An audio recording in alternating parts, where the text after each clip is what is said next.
Hello, friends. Welcome to another Say It Loud podcast. This is your host, Matt Jones, welcoming you. I want to remind you that if you use our promo code FairCityFire at squarespace.blueapron.legalzoom, you can get 10% off. How about that? Nah, I'm just kidding.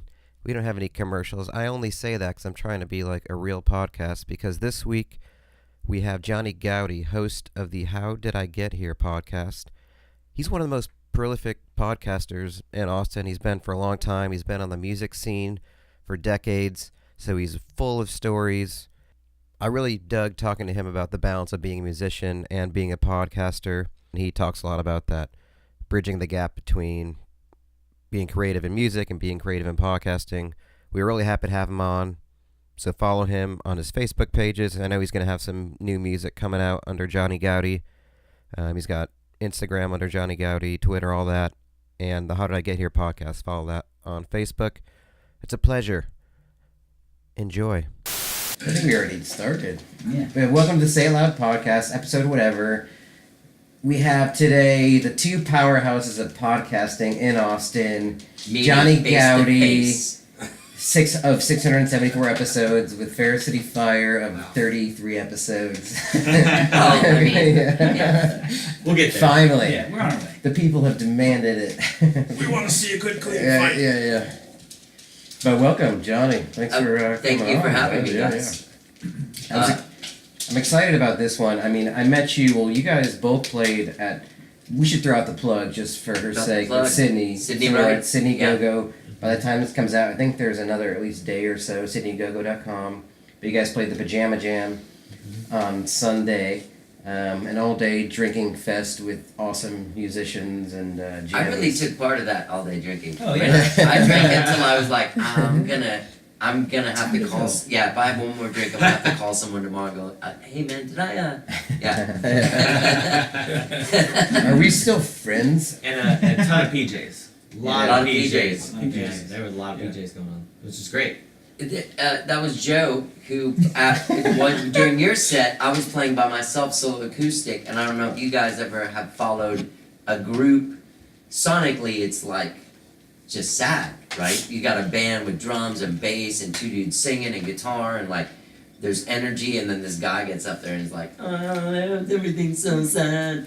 And so I asked Joe to come up and jam, and I kind of redid my set list in my head to songs that I felt we could jam on. And you did a great job. Thank you. you. Never heard those songs in your life, and you jammed. It was really good, man. As an outsider watching, it didn't it didn't come down from like the full band kind of scene to your set. Just adding the drums, it kept it really up there. The petty cover always helps too, I think. Yeah. Oh yeah. Oh, yeah. Thank you. Thank Yeah. you very much, man. Yeah. I appreciate that. That was fun. It was good. I was like, cool. Or I was like, really in my head, I was like, Johnny wants me to sit in with it. Cool. Thanks, John. Like I was real excited about it. But no, it was awesome, man. It was awesome. It worked out. I Didn't see you tweet anything about it. About the honor that was bestowed on you at the Pajama Jam 2018. But that was a really good show. You guys had a good set. Well, the reason I bring that up is because, well, it was a great show. So, Sydney, go Sydney, go. And we're supporting you. SydneyGoGo.com. Yes. Yeah. And that was the first time, Johnny, I've ever really spoken to you. I've heard your podcast before. And I had a genuinely good experience talking to you. I think part of what, I'm glad that happened, because Yeah. I think for people that don't know, so it's the How I Got Here podcast. How did I get here? How Did I Get Here? Yes, podcast. Thank you for, even though I listened That's to right. it. Yeah. It's for the listeners. Yeah. But you've been in the music industry. You've been in Austin since what, 91? Uh-huh. Something like that. I lived here in the 80s too, for Okay. like a year and a half. So you've been a part You of. know what? I saw sorry to interrupt, Matt, but I saw I was looking through a store, and they had all these books about the Austin music scene and different decades and stuff, and that was one I opened up, and you were in it. Like, I was. You were in the picture. Like it was like Johnny Goudie on the left and this guy on the right. I can't remember what book it was or who was in it, but you were in it. And I was like, man. Probably the Bible of Austin. I think that's what it was. I really I think that's what it was, or it was something like that. Living legends of Boston music. It was a pop-up book too. You had pterodactyl wings and all that. It was good. It was cool. It was cool. Sorry. Yeah. Sorry. Yeah, but I enjoyed talking to you, and I was like, this is going to be a great podcast because you just I don't even, like, if you combine our conversations together, they maybe tallied 10 minutes. I was like, this dude likes to talk. Or you have opinions, you have thoughts, Yeah. and you also have, like, these experiences, I think very human experiences that I think evolve into your music and your podcasting. And so that's kind of what I want to get into today. When I was listening to you talk, I think after your first song, I think, Joe, you were there, play the drums, we already talked about that. Mm-hmm. But you were talking about, you played a song and then you said something like, hey, that's a great, listen to that song, I play it, and it's like sometimes I listen to it, and sometimes I masturbate or I cry, or sometimes at the same time. They're not mutually exclusive. They're not mutually exclusive. They don't have to be. Yeah. But you were just like, in the PJ Jam, you just like, that's a great way to just, hey, here I am. This is what I think. This is who I am. And you just owned it. It's like, sometimes I cry when I masturbate. Sometimes I don't. So maybe I do them different times. But I was like, this guy, he's okay talking about his own experiences himself. Yeah, well, thank you for noticing. We write songs and we're artists and shit, but when you go on stage, like, you're in show business, and I've always, like, you're gonna remember that I was here. And so, nothing against this, they put the sound system in there that day and tried to get the best they were going. It wasn't like I was gonna blow, like people were gonna start crying when they heard whatever happened, because there's energies all crazy, so I was like, there's like just a pocket of like energy I tap into that, and plus I think I talk like that anyway. But yeah, thank you for noticing, because I just figured, like, look, everyone's in their pajamas, I can just talk about this shit and people be like, what? Maybe they'll listen to the next song. Yeah. That's awesome. I think for like stage manager and stuff for a long time, I kind of just was nervous to just talk too much, like, beyond just like, hey, we're Fair City Fire, blah blah blah, and like those like things, like impulses that come in my head, and I'll just maybe say to Brett on stage, like off the mic, like I realized after a while that shit's funny for everybody. It's not just like, some of it is like probably a little bit too ridiculous to say to a mic, but like, I just decided why not? Just start saying that shit, whatever pops in your head. It definitely is like know your audience a little bit. Yeah. Like if you're at a fancy, like if you're at, let's say, Geraldine's, you probably won't say some of those things. But if you're at Blackheart or more of a grittier venue, then fuck it, say whatever you want kind of thing, because it just has that different feel, different vibe to it, so. And people wanna feel like they're getting the real you too, I think. Yeah. And I think you're doing everybody, including yourself, a disservice by like censoring yourself the whole time. Yeah. Unless you're playing in that kind of place like you mentioned. I think that there is something to that. There's definitely Or In my a grandmother's band, in the when band. I front a band, I barely talk at all.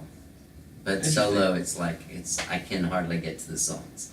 Is that because, do you feel like you need to do that? Or is it because it's your opportunity Sometimes to do that? I am, it's all like, honestly, it's not like pre-planned. Like, those things are coming into my head as fast as I'm saying them. So I start having like a good time wondering what I'm gonna say next. What's gonna fly out of my mouth. It's pretty awesome. Like, I just kind of like, I get in that head and it's funny. I don't know, it's fun. I like to have fun, and I want the audience to have fun. And my songs, generally are pretty much of a bummer. So it's a nice break. What I'm interested in, especially, we'll get into it in different facets, but the idea that you're, obviously this prolific podcaster and a musician for decades, and, Fair City Fire guys, and I'm lucky to be along on the ride, or, kind of the same interests, so that, this combination of the creative process and the arts, and then we also talk about the business end of it. So, I kind of joked about it being like, we're the two biggest podcasts, but I think we have similar interests in the idea of, you create something. What's the motivation for it? Yeah. How do you execute that? And so, you're over 600 in. I wonder, have you learned something that has affected you or informed you in either your podcasting or your music career so far? From guests? Yeah, I mean, Oh, a I lot, would man. I I can't think even so. Like begin where? to- I mean, yeah. Yeah, I mean, I don't even know where to start. Like, I learn from. I feel like I learned something from everyone on some level, but there have been people that also what happens reinforces my beliefs. Like someone I think is real cool ends up seeing things like I do, and then I'm like, okay, then I'm seeing things the right way. That's always fun, right? Yeah, but you know what I mean? And I don't mean that in a bad way. I mean, No, like someone that you that's look great, up to yeah. is like, oh, I approach this like this, and you're like, oh, I do too. All right, so if that guy can do it, What was a good, if we asked you the question of like what was the most memorable thing or something like that, like I don't know, what comes to your head, like as far as like having your guests on your show and something Well, that came in. There are a couple that have been really meaningful to me. One of them was, and there's two of them of guys that have passed on. One of them was a guy that I was pretty good friends with. I wouldn't say I was best friends with him, but I was good friends with him. I went out with him sometimes and stuff. But Ian McLaughlin, the keyboard player, first of all, doing the podcast with him was amazing because the guy's telling you stories about how Rod Stewart's a pain in the ass on tour and, Wow. touring with the Stones and stuff like Yeah. that. And he's a part of the fabric of what made us. Like, what we're doing, he invented. Man. Like, he's one of the guys. Yeah. Which is pretty amazing to sit down face to face with one of the guys. Mhm. You know what I mean? So, that one meant a lot on that level because a lot of it was too, I got the time. Like I had that guy's time. Like that guy gave me his time. Like this guy that's in the Rock and Roll Hall of Fame, like gave me his time, and was like excited to talk about shit. How do you approach a conversation like that, knowing you're gonna have access? I guess you're probably research. I've heard some of your podcasts. You definitely, approach Yeah. it as a professional. I mean, this 600 again, 600. Well, is a big when podcast, guys man. like when I have people that and I don't have them all the time, but I have people that write books on the show. I read the book. I Mhm. mean, he had written a book, and I knew his music, and I knew him. Like I'd known him for years and seen him play for years and hung out with him, so I was already comfortable enough, talking to him about stuff. And the other one that really meant a lot to me was when one of my very, very close friends, this guy George Reef, got sick with cancer, and it was pretty bad, and he wanted to talk about it so that people would know what was going on with him, and the fact that he chose me to do it was pretty unbelievable. Like for me, like it was an Yeah. honor Yeah. to have that conversation, and weird as shit, but Yeah. also That's heavy. it was really heavy. Yeah. Kind of gives me chills a little bit. Yeah, yeah. Thinking about that. It was Yeah. very moving, and it was interesting to see someone in the face of that with such courage and belief in life and love for life. Like it went beyond whatever. Where'd you guys record this album? You know what I mean? Yeah, Like, yeah. it went beyond all that, and I feel like it's something that I will remember forever. That experience. Yeah. Wow, it's pretty Yeah. incredible. That's cool. Both Yeah. of us, for It's sure. probably not one of those things where you say, "Oh, let me check my schedule." I don't know, right? You know, Well, at Gotta first, make that happen. I Yeah. said I don't know if I could do Yeah. that. Like I don't. Oh, I'm sure. I Yeah. don't. Like that was my first reaction Oh, was wow, to say yeah. like Like, Seems like a lot. no one that's really good at this is available. Like you guys, they're professionals out there somewhere. But but then I was like, I can do this, Well, and it was important to do. And I felt like if he asked me to do it, then he wanted me to do it, and then I wasn't gonna not do it. Was For it him. like fun? Was it lighthearted? What was it? I mean, I'm sure like It obviously was the mood was everything. We both Yeah. were very close, and we both deal with really heavy things with a sense of humor. and it had very dark laughter and very, serious moments. But at the time also he didn't think it was gonna beat him. Right. Like he just didn't, and I didn't either. Yeah. So there was sort of like you're going through this thing, and then we'll go back to life again. You know what I mean? Yeah. But it's interesting, the things that it turns to lose. I don't know if you guys. I mean, there was it was huge what happened after he died. He affected so many people's lives. He played with so many people. He believed in so many people, supported so many people. That there was really this outpouring from the community to really help his family get on their feet and stuff. Wow. There was a great show like at Emo's, and it was like Chris Robinson from the Black Crowes, Charlie Sexton, Michael Picasso, Patty Griffin, I think Dixie Chicks people, me, all kinds of people that Wow. he had something to do with in his life and career. Yeah. It's pretty incredible. Wow. Yeah. Let's talk about wieners. I was gonna say no. Well, I was wondering, That's a like, great is if laughing. if you get cancer, will you come onto this podcast and tell us about it? We could really use the numbers. Okay, yeah.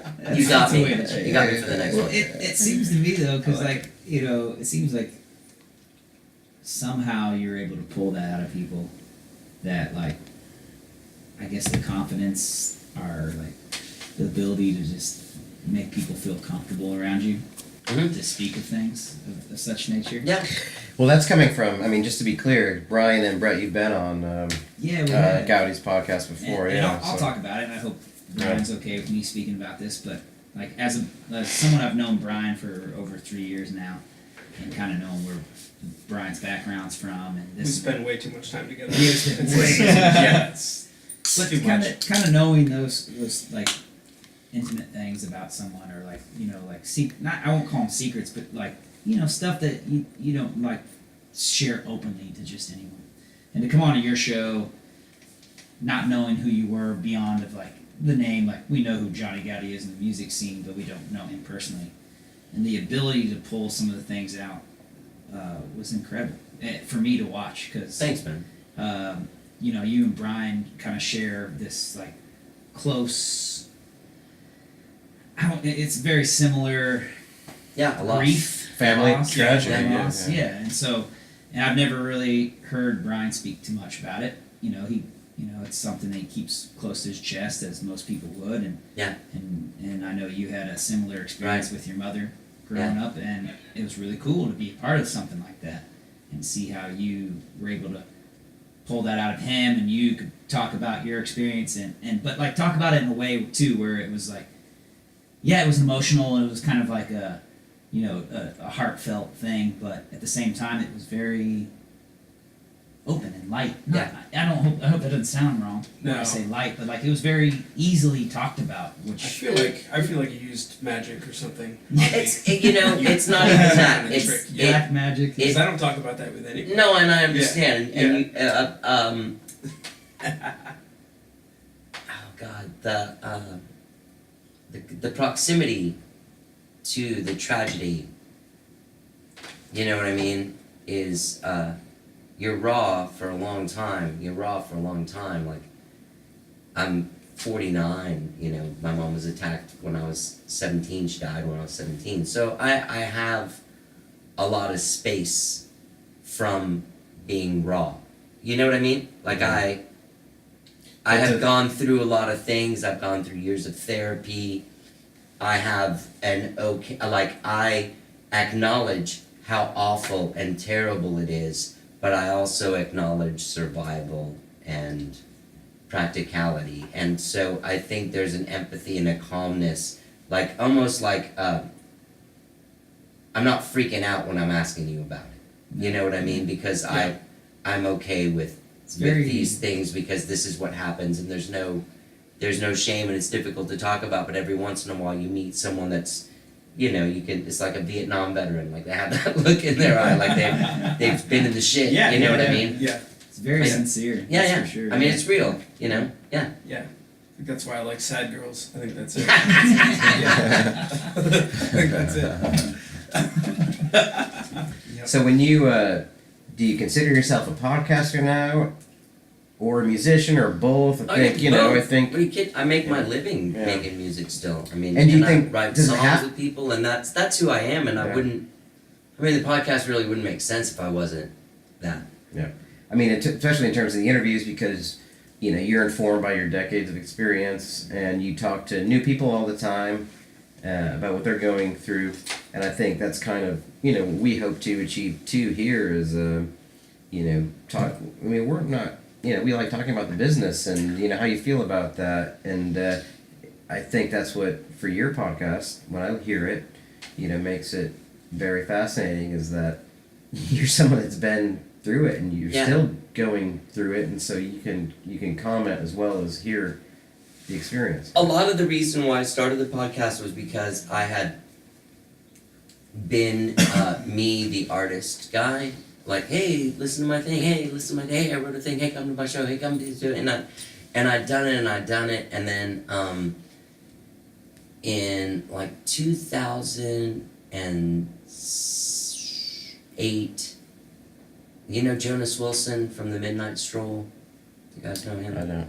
He's a great musician and great producer, and he had a studio, and he was like, man, come out and I was like, I got a bunch of tunes. He was like, come out and record a tune, see if we like working together, and we did a tune, and there was a label here in town called Sea Change Records, and the two guys that owned it I kind of knew, and I did this one song with Jonas. It was fucking awesome. I was stoked about it. And I was out one night, and these guys were like, hey, what are you doing? And I was like, oh, I just recorded a tune with Jonas. And they were like, oh, can we hear it? And I was like, sure. So went out in the car, played it for them. And the next day, they were like, hey, we come in and play us that song again? And I was like, yeah. And they were like, got more? So I played them demos, and they gave me money to make a record. And I made that record.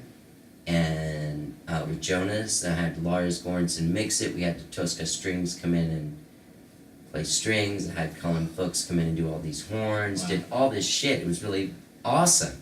And then we went to Howie Weinberg to master it, and these guys had a lot of money in the stock market, and then it was the fall of 2008. And then my record was coming out in January of 2009. And I'd been through so many things like that where it was just totally discouraging, and it was all me. It was on my shoulders. And by the time the record came out, they couldn't give me money to go out and do shows, so I was going out and doing shows, and I'm at the age now and the experience level now of when I get guys to play with me, I've got to get guys who pay. You know what I mean? Guys that you gotta pay guys. You gotta pay. I'm in a situation where I've done this long enough. I expect to get paid for what I do. It's my job. I don't expect guys to come in, except for, of course, you.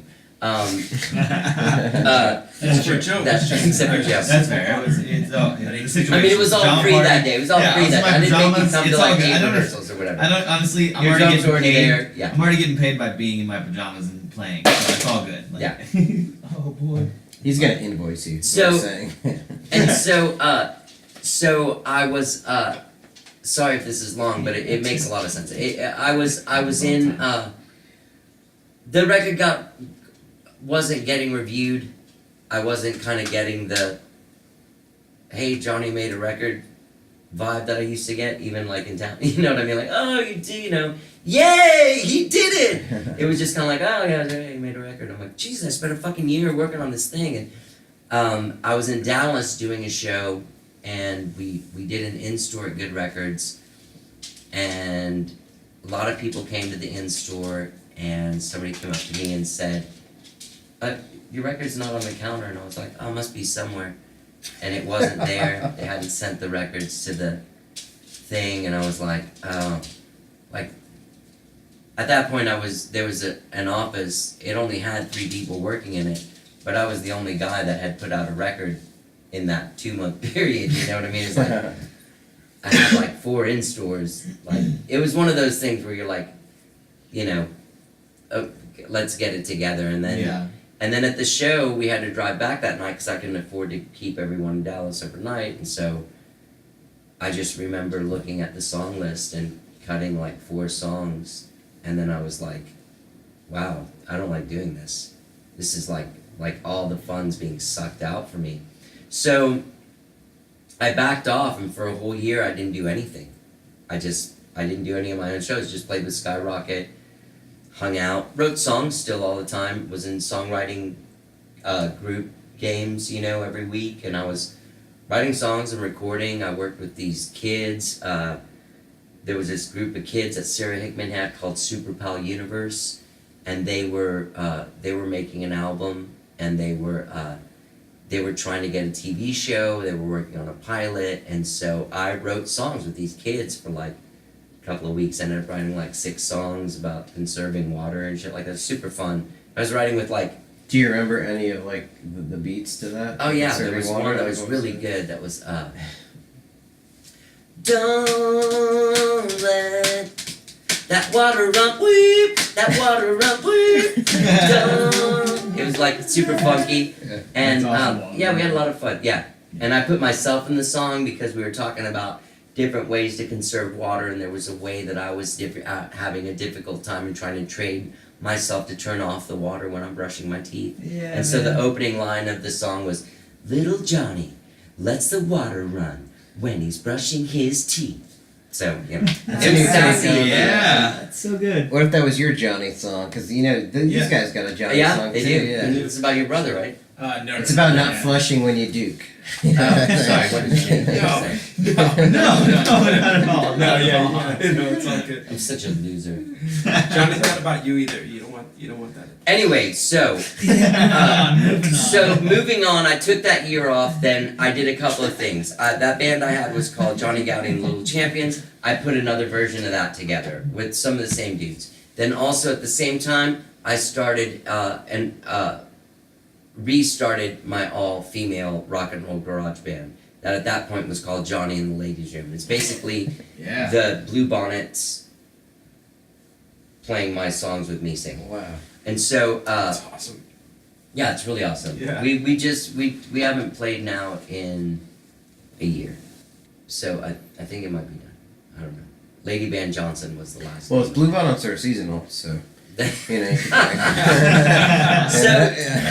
That's good. That's pretty good During, points. during that time of trying out those bands, I had broken up with my girlfriend, moved into my own place, kind of started moving around, hanging out with some new dudes. There's a guy named Joe Hummel, this guy who owns Rockstar Bagels, that bagel off place. Of, Yeah. Comat? Is it Comat? No, I think it's Or- off of 11th. 11th? 11th to come on. Come out, Yeah, you're right. yeah. 11th to come on. Yeah. Right. Okay, so that guy Joe Hummel and me started hanging out, became drinking buddies. He would have these badass. He knew all these hot chicks. He still does. You should go look at his Instagram. His life is fabulous. Like he is out at the White Horse every night. There's like 9 girls just beautiful with him all the time. So I was I'm like, in the this is the wrong guy to business. know. You need to get that And- bagel I business. need to make bagels. And his dad had just died, and Oh, we shit. didn't know each other that well, but Oh, but he no. was like, yeah, hey, you're kind of a guy, can we want to get together and talk and shoot the shit? And I was like, sure. And I didn't really know him that well. By the end of it, he had asked me what I like. He was like, you're not doing anything. I'm not playing with the girls, but it's not enough. And it's that band is like garage rock. Like there's only certain songs that I write that do that. So it's fun to do, but after a little while it feels one-dimensional. And nothing against them, that's just how, when we play, that's what it sounds like.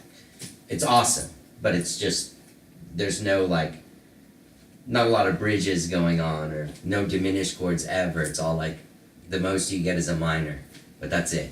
So we started talking about our love for the Flying Burrito Brothers, and just that style of music, and having guys like a band like the Byrds where everybody sings, or like the Eagles where everybody writes songs. I was like, I want to do that. And he's like, oh, have you ever met my friend Jeremy Nail? So I met Jeremy, and we started this band called Liars and Saints. It was me, Jeremy Nail, and it ended up being Casey Crowley as the third songwriter. And that was awesome. We ended up playing for like a year and a half and recording an EP, and it was a lot of fun. It was really awesome, but it just kind of, a lot of the workload fell on me arranging and kind of like making everything work. And I was like, well, fuck, if I'm gonna be doing all this shit, I might as well just be the only guy, right? So at that point, I was starting to get like, every time I saw someone doing something super badass, I was like, why is that guy doing that and I'm not doing that? And I'm not that guy at all. Like, I was like, I don't want to be a resentful fucking old guy. Like, I used to be this guy and everybody thought I was awesome and now these kids, what? So I was like, I had a lot of fear my whole life to grow up and be that guy. And when I started the podcast, I noticed that all that stuff just went away. I could support people and not resent them for, no one's success was actively against me. No one was doing well to make me feel terrible about myself. They were just trying to do as good as they could. You know, And so I started supporting them, and it feels a lot better. I'm sure. I think that's something in life. It's like, if you're kind of in a rut, like, I think helping other people in a way, like, I think that helps a lot, you know, Yeah. with yourself. Yeah. Because you're kind of giving your time and your energy to other things, like, because you're promoting other people's music, you know, Yeah. in that way, and it's really cool. I mean, I know, yeah, and one, I mean, there's so many things about it that before I started it, I realized, like, you know, ever since American Idol started, ever since Behind the Music, and then American Idol, there was an intense sort of like, I don't know if you guys remember, but when Behind the Music came out in the late 90s, after their first season, they started putting out records. Like putting out CD compilations of all the people that were on there, because Right, yeah. people were getting so connected to this music because of these people's stories. Mhm. And you realize that the paradigm was kind of shifting, and by the time American Idol came out, there were people that weren't the greatest singers in the world, but man, they had this experience in Iraq, or their brother had passed away, or their mom had died, or some kind of shit, and you wanted that guy to win because you just loved that guy or that girl, you know what I mean? And that I realized, like, people are getting so far away from the connection with people musically that if they came on and heard someone's story and someone's point of view and maybe had similar feelings about things, they would be like, I want to hear this guy's music, and kind of listen to it then with an open heart and open mind. Yeah, and you were always, Absolutely. especially in that time, you were an early adopter of giving away music digitally in the early 2000s, right? I mean, you know, you would on your website, right? Didn't you give away music? I was signed to Early Lars days. Ulrich's label. Yeah, yes, yeah. Well, that's like seems In like the opposite. summer of yeah. 2000, our record came out the So Tuesday after the Napster. Friday Yeah. that he took the names to Napster. So it doesn't really matter how I felt in the early 2000s about giving away or selling music. My opinion was completely overshadowed by Yeah. the situation my boss was in at the time. Your Yeah. boss. Damn. Yeah. He was my boss. That's a weird thing to That's say. a weird- He wasn't my That's a weird boss. He thing. was the guy that gave my band $750,000. So I don't know if you know this, but Matt Jones is one of the biggest Metallica fans I've ever met. If Matt you look, If Jones! you look at his inside of his arms, there he's got a little Metallica tattoo. Ride the lightning, baby. I should have brought pictures. Oh, that would have been fantastic. It would have been awesome. I spent the night. Fantastic. I spent the night. You did? What do you mean? I'm not joking when I say this. There's an intercom system. I recorded with him and Bob Rock for a couple of days in San Francisco while they were Oh, mixing cool. the S&M album. Yeah. Pick The three of us. Pick up that name you just dropped. Bob played bass, Lars played drums, and I played guitar and sang. Oh my god. That's fucking awesome. That's And then after one of the nights we went, I think after the first night, because it wasn't as wacky as the next one. Let's just Good way to say. put it. We got back to his house and we sat in his kitchen, and these things would dawn on me because I'm not a Metallica. I wasn't a Metallica guy. Mhm. There was like, I mean, he was really famous. I knew who they were. They were everywhere, but like, I wasn't like I didn't know their shit until I saw Behind the Music. You know what I mean? Like I didn't know anything about Cliff or like anything. Yeah. So then here I was like in this guy's world, and like we were from very different kinds of worlds, but then we were also just two people, and I would think to myself like sometimes I'm sitting in his kitchen that night on a counter, and he's sitting on the counter across from me, and we're just talking, like, just talking shit. I don't even know what we were talking about. And then I'm like, well, I'm gonna go to bed. So anyways, yes. okay, so No, I go down to my room. Yeah. I go down to my bedroom where I'm staying in his house, and there's a phone with an intercom system, and all of a sudden, I get in my room, you know, take my jacket off or whatever, go to turn on the TV, and like, Johnny. And I'm like, yeah. And he's like, are you hungry? And I'm like, I'm alright. He's like, are you sure I can make you a turkey sandwich? So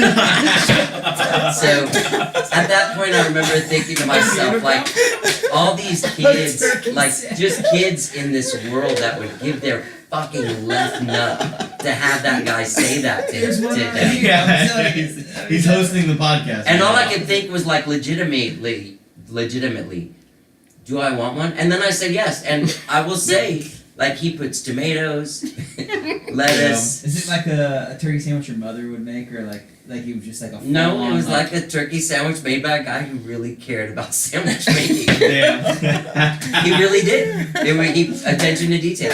How did he Amazing cut it? Do you art remember how he collection. cut it? He, Was it diagonal or? Remember I this? think I That's cut it. important. Okay, all right. Yeah, fair enough. Yeah, I think that's important. but you know, look, he was really nice to my band. He treated us so well. Johnny, that's I know I drove him. Yeah. I know I drove him crazy.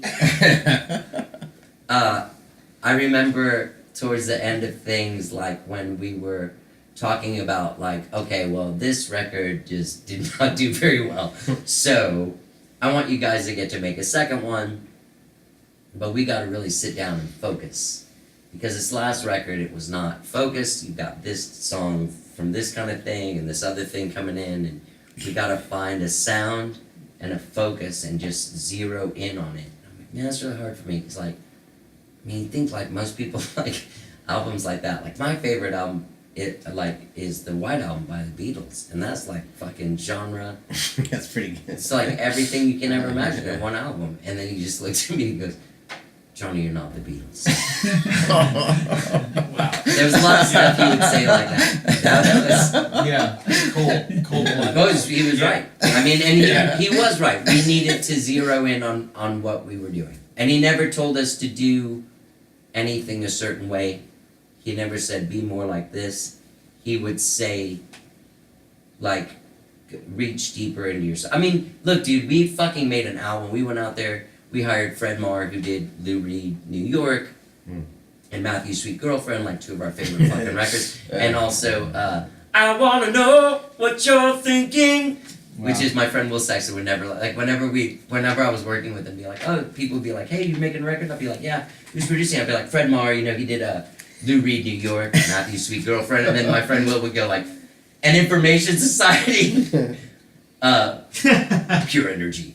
Like, that was always like the thing that he would pipe in with. Also, he did Information Society, so you gotta give him credit there. So, we went out to Los Angeles and, like, recorded at fucking Sunset Sound for a couple of weeks, and then moved into this studio in Venice Beach for 2 months, and then went to do this thing at Skip's Out, and before you knew it, like, all of a sudden, like, everyone listens to the record, and, like, Lars called, and he was like, you guys been listening to this? I'm like, yeah. He's like, you guys like it? And I'm like, well, I don't know, man. It's like, and he was like, yeah, I don't like it. Like, I don't think this isn't the band that I signed. And so, we went to see if other people would mix it. We had to fire those guys. And we went out to see if other people would mix it, and Jack Joseph Puig, the famous engineer and producer guy, came back and said I would mix their demos, because he had our demos from before. He was one of the guys we had talked to about producing our record. And so he was like, I would mix their demos before I'd mix this.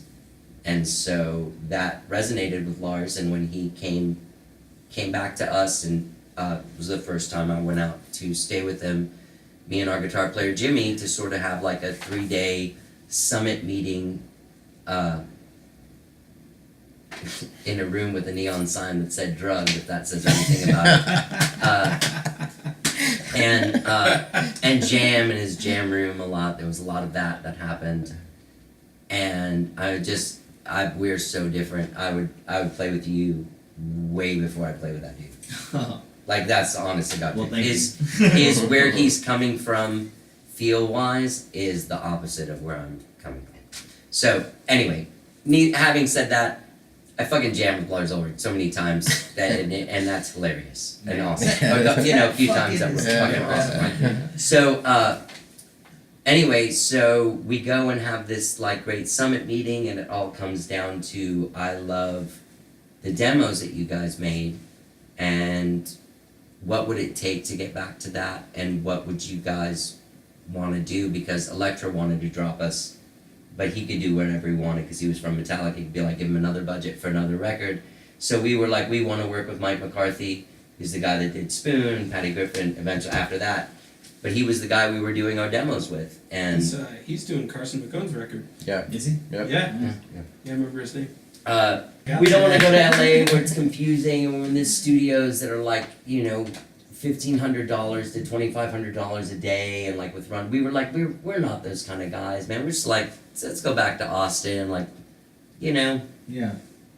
That's the kind of guys we are. We like working with Mike. We can all work together. We were very we worked in a fashion that was really fast. So when we went to LA and we went to Sunset for 2.5 weeks, we were recording drums and bass. I mean, granted, we were all playing, but it's like when we recorded with Mike, we would record 3 songs and then mix them, and then that was it. We did it. We all knew what we were doing, and those demos came out with like fire and magic and like vibe and all the things. And like doing this thing in LA, we were so discombobulated and out of our element. And it was like, I mean, imagine if you guys were like these guys, and then like in the course of like 6 weeks, you're in Los Angeles at Sunset Sound. They're like, oh yeah, you want to use the mic that David Lee Roth used or the Prince one? And you know, you got a guy, you're like, man, I want a candy bar. And the guy's like, oh, I'll go get you a candy bar. Where did they use it? That's what I want to know. Yeah. You're singing the vocals, Yeah. you know, you're in the booth. All my amps were in the booth of the come on, now touch me, babe, blowjob thing or whatever. And also, like, you're there and you're from Texas, so basically people that work there are telling you, you don't know if anything they're telling you is true, because anytime they're like, you know, Prince used that basketball, you're like, I want that basketball, I want to shoot, let's play horse with Prince's basketball. So also like a huge Doors fan, so like if someone told me that about Doors, I'd be like, no shit. Yeah, that's what I was like the whole time. Yeah, we were all like that. We were all like, our eyes were hey, I huge. get it. And they could see us coming from a mile away, and I'm sure half the shit they told us they just made up. They're fucking with you the whole time. So anyway, so we came back and we recorded with Mike. We got the budget to do a record again. We recorded a whole song every day. We'd go in, hey, what song you guys want to record? Let's record that song. Set up a thing, record, get the tracks. We were playing live, you know, see how much of it we could keep. I know there's one song that's like everything's off the floor, except for like an overdub 1-note synthesizer. So we liked recording live. We liked playing live. We liked being a band. And like in LA, it was so discombobulated in the way that the process that everyone was doing it. And they were like, no, you don't understand. Because we'd be like, we don't like this. Like this is weird. And then they'd be like, no, this is the way it's done. And we'd be like, okay, you know, because like, I mean, if that's how Prince does it, then I guess that's how we'll do it. But it's lame and boring, and no one has anything to do there's our drummer, man. We moved into this place. He had fucking nothing to do for 2 months. Like, he went crazy. He was so crazy, like, every time we stopped a take, we were living in that place too, so it was completely like, we were just going mad. Every time we'd stop a take, we would just hear him up in the room playing acoustic guitar, singing like from an Earth, Wind, and Fire book he found under a couch there or something. So anyway, so when we came back here, we were so much happier. Our A&R guy came down with us, and we were like, let's just make it, we're all producing this record. Then that guy, Jack Joseph Puig, mixed it, and the record came out. And when the record came out, I mean, Lars was literally like the record came out the Tuesday after he took the names to Napster on a Friday. So we lost him. He was gone. Like he was out in a world where we couldn't talk to him anymore. It was before you could call them all the time, and like there was a time we had to fire our manager after we threw away that record, and then we didn't have a manager for a year, and we did all of our shit, just us. Like, hey, what do you think of this? I don't know. You know, I had a lawyer who I would get, like, if I didn't, you know, if I needed some kind of ammo against Lars. But we made a record and mixed it, mastered it, got all the artwork done, did all the photos without any management. Like, I mean, just full on, just, you know, Yeah. dude, I'm looking at these fucking pictures. I don't like the one where There you fucking go, yeah. hands down. So you're like, Yeah. yeah, it's almost kind of Mexican. It's- No man, porque I'm Lars, man. Metallica, you know the Metallica, man? We were singing Enter Live, Exit Live. Take my hand, bro. Up to Neverland, man. This is really good. So then we made that record, and when it came out, it was like classic scenario. Like the people are calling you every 5 minutes to do everything. We got a really big manager, same manager as Queens of the Stone Age and Tool, and he had a great meeting, and so we thought he was the coolest. He was like an old pirate, and so we were like, also he had managed Jane's Addiction and has resurrected Perry Farrell. When he knew exactly how to make people ask him to manage him at a meeting. It's called giving good meeting. That's what they'd say. He gave good meeting. Yeah. So we ended up working with him, and you know, never really saw him again after that meeting. We just dealt with like our day-to-day person who quit 2 weeks before our record came out. So our one ally at the management company, and record company people change, and new people came in and didn't really like us very much, and resented Lars being able to spend as much money as he could, because at that point people would look at us and just be like, they used 2 record budgets, some fucking like jackasses from Texas. They spent a whole budget and did it the right way, and then you let them go back to Texas to do it themselves. Like, what is this? Like, so there was this kind of like, there were people at the label that didn't care to see us succeed, and it wasn't until we left the label that we realized why. It wasn't so much us, was that Lars had set up a deal because Metallica had made up for 1/4 of all of Elektra's income when he got his label in 1998. He got this label and he set it up to where they pay 100% of everything and share 50% of the profits. So it wasn't in their interest for his label to do well. And it didn't. There you So, go. but, and, you know, not, you know, I wouldn't blame him. I would blame the system, the circumstances, the way things work, the way that he set up his deal. People didn't think that Elektra would turn around and be like, oh yeah, do whatever you want. Fuck him. You know what I mean? And that's kind of like how they handled it. Yeah. I wanted to ask you, I'm curious about this, because you have so many guests, you know, you've had, I mean, 600 something shows, but, you know, a lot of different guests in that time. Do you feel like you're ever surprised in both ways, like whether somebody's like going to be really good on it or really bad on it? Like, how, like, I guess how do you approach a show? Like, do you ever like have that preconceived notion of how they're going to be on your show? I did before, and I do sometimes now, but Yeah. it always goes right out the window as soon as you start doing it. Yeah, I feel like it's hard to know that. Yeah. You know, you ask people that seem like, you know, So I try not to have questions as much as kind of just start a thing, because it's too hard to corral and keep something in a lane that you want it to stay in and still be interesting for someone listening. Does that make sense? Yeah, Totally. At least for me. I mean, I think it's cool that everybody, I'm glad that we have this format where people that have different styles have a place to, a microphone for everybody. yeah. Yeah, no. Yeah, I think it's good, all that. And same thing with music, same thing with movies. You wouldn't have things like, did you guys see this movie Tangerine? Yeah. Which- Oh, no. No, that was Show the on iPhone fucking movie. iPhone, yeah, yeah. yeah. It's amazing. Yeah.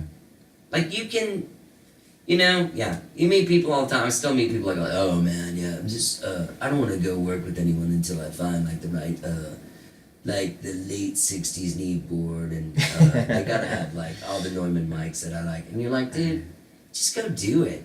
You know what I mean? There's something great about just going and doing something. I mean, it's not, sometimes it's not, it doesn't end up awesome, but yeah, it's cool to just try shit. You know? Yeah, I mean, but then you just don't go do that specific thing again if it sucks, you know? Yeah, Like, right? exactly. That's how you like Exactly. what you like, what you don't. Yeah. Well, actually, like doing something rarely. I mean, fulfilling something, especially creative. Like even if it's not the best thing you ever did, like it's way better than most other days. You know, how many days do you just have where you just sit at home or whatever and don't do shit or just At the very watch? least. It's like It's just a good experience, even if it's not a good experience. I try to create days like that for myself. Do you guys? Yeah. that you have to. Yeah, I think so. Yeah. Oh wait, which one? The don't do shit days? Or Don't the do actual- shit days, yeah. Oh yeah. No, sometimes you have to, right? When Isn't it difficult? I turn it off like that, man, I'll end up, dude, I'll watch like a whole season of a show.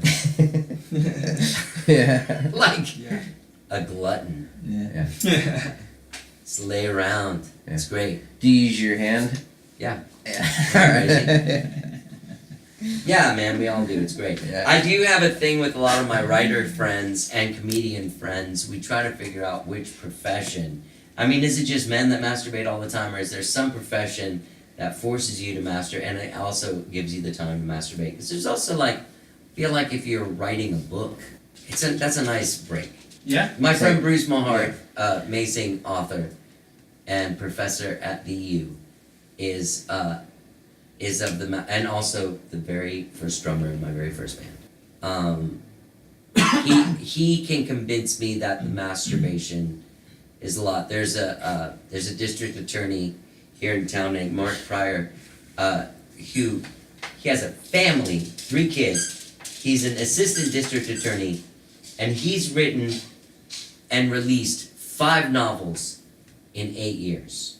I don't think he masturbates half as much as Bruce. Bruce has released 1 novel in the whole time. Like, in the whole time of his writing existence.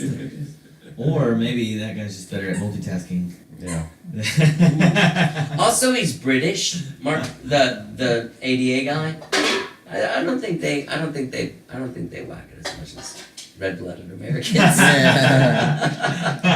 come that wasn't in the Winter Olympics? It would have done way better. Is this Yeah. I think this is a podcast. Because I think it's first. gonna be in the Summer Olympics. Oh, okay. Having a masturbation discussion. Yeah. I think Yeah. it's a podcast first for us.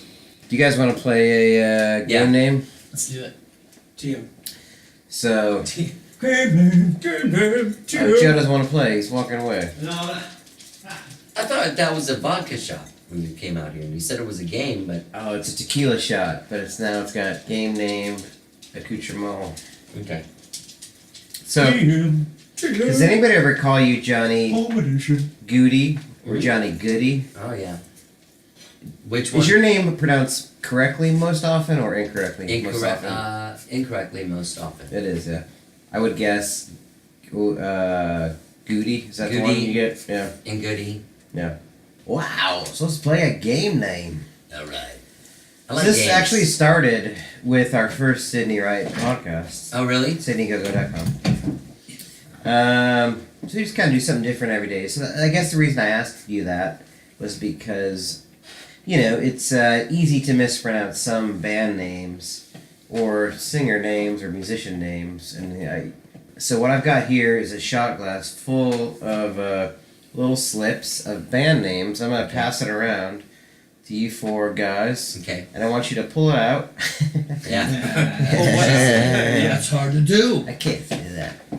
And try to correctly pronounce the band name. Okay. So Brett, you go ahead. Die. Antwoord. Ooh, Am I close. close? I've never heard of this. No, you've never heard of them? No, I haven't. They're pretty hot right now. They are. Do you know? Do you know who it is, Joe? Pronounce it, Joe.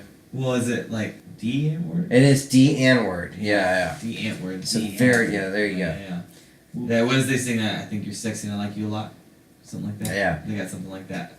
Anyway. Is that what it is? I've never Yeah, heard. It's D N word. Yeah, no, they're kind of like this just funky, Is Nikkei Snow alive, in like this shot crazy glass? Because I feel fucking- like that should be in the shot glass too. All right. I don't know. Why don't we find out? Is it my turn? Pull one out of the shot glass, Jeff. All right, here we go. Hey, shot glass. Cool. I have Husker Du. Yeah. Oh, you got it right away. Damn, how do you know? The only reason, How do you know so Husker the only Du? reason I got Yeah. the only reason I got that right is because I'm about to do my segment here. So the Alamo Draft House on the 6th Street, right? Yeah. Used to have punk bands in the 80s. Mm-hmm. Yeah. Husker Du. Yeah. Yeah, Husker Du yeah. would play on You know, those, he like, lived here for a little while. They were a Minneapolis band, No but shit. Bob Mould lived here in the late '90s. At least There that's you go. still- Hey, no, and still now you your know with segment. Joe and Johnny. Yeah. And now you know with Joe and Johnny right there. Because that's awesome. Yeah, well, we tell people that on our tours. We're like, oh yeah, Husker Du used to play on these nice stages at the Alamo, and they have their posters inside the place and Yeah. stuff like that. I didn't know they used to live here and stuff like that. That's super cool. Well, they didn't. Bob Oh. Mould after he had a band called Sugar in the '90s, and then he moved here in the late '90s, and then he moved away. I think he lives in France or something. Oh shit. Okay. I never met him. I used to see him at Flipnotics, and I always wanted to talk to him, but I was just scared. Well, there you go. There you go. And now you know with Johnny and Joe. All Yeah. right. Now you know with Johnny and Joe. Joe. All right. Oh, you have a mic. All right. Sure thing. Oh. So it's 3 exclamation points. Yeah. I know that one. What? That's what it is. Yeah. How do you pronounce that band name, Brian? I'm gonna say, yay. Nope. No. Okay. Nope. It's wrong. That's all right. That wasn't it. I missed it. Exclamation! What is it? Exclamation! Exclamation! Yeah. that Really? band is. Is that it? I believe they originally did it to make like an Afrikaans kind of like sound like, but now they just accept. Oh, that's because how they're they do. Oh, Yeah. wow. Chick. That's the man. There's a lot of names in this Yeah. thing, man. Pick one and Okay. see if you can Goudie it. Mr. Kraft, Mr. Krift, MSTRKRFT, no vowels. None. That is Mastercraft. Mm-hmm. And what did I say, Kinda like- Mr. Kraft? Yeah. That Not was too close. bad. Yeah. That's pretty That's good. pretty good. Yeah. He played in like a back alley during South by one time. Yeah. That's how I know that is. Yeah. Mastercraft. Are you guys playing South by? What's going on over We're there? doing some unofficial stuff. Yeah. Yeah. Should be fun, man. Yeah. That's our speed right now. Doing unofficial stuff, and What's that's cool. We get the most out of it. I'm for sure. doing I'm not doing official stuff. I'm doing a show, but I can't remember what it is. Okay, cool. It's on Saturday. We're doing something at Fourth Tap. That's one we're really excited about for sure. Be fun. So Johnny Goudie, thank you so much. Thanks for Yeah. having me, guys. Come on. Thanks for coming Honored to on. be on the show. How did I Part get of the here? fabric. How did I get here? The podcast. And work like in terms of your. All great podcasts in Austin are located on Riverside. I've noticed. Oh yeah. Off the Riverside and Yeah, something. yeah. Go ahead. Sorry, what were you gonna say? And you're saying so you're gonna be releasing some music soon. Yeah. Where's the best place to Man, track I'd that say down? I would say follow the Facebook pages. I got a Johnny Goudie Music. I got How Did I Get Here. Mhm. Skyrocket, if you like that sort of thing. It's a cover band. We're a lot of fun. If you've never seen or heard of us, it can be fun. Or tell your mom about it because she'll probably like it. And I'm gonna tell Lisa. You it's guys- old people music. You guys play all over Texas, Mm-hmm. right? Yeah. You're big in Houston. We do very well in Houston. Yeah. That's it. So Houston and San Antonio are like our main places. I have a cooking show with AJ Vallejo called Cooking and Drinking with Johnny and AJ, which you can also find What? a Facebook page for. Yeah. There's about 16 episodes. I don't know what's going on. That's another willy-nilly. I thought we were going to be putting out at least 1 or 2 shows a month. Like 16 shows over the course of 3 years or something. So I don't know how that goes. But I love doing it, love hanging out with AJ. And yeah, you just find me on the places. I'm at Instagram, Johnny Goudie, at Johnny Goudie, Twitter, at Johnny Goudie. You can find How Did I Get Here anywhere. That's Johnny with a Y. Johnny with the Y. Goudie Goudie with an I-E. Johnny Goudie. Yeah. Sweet. Thanks, Johnny.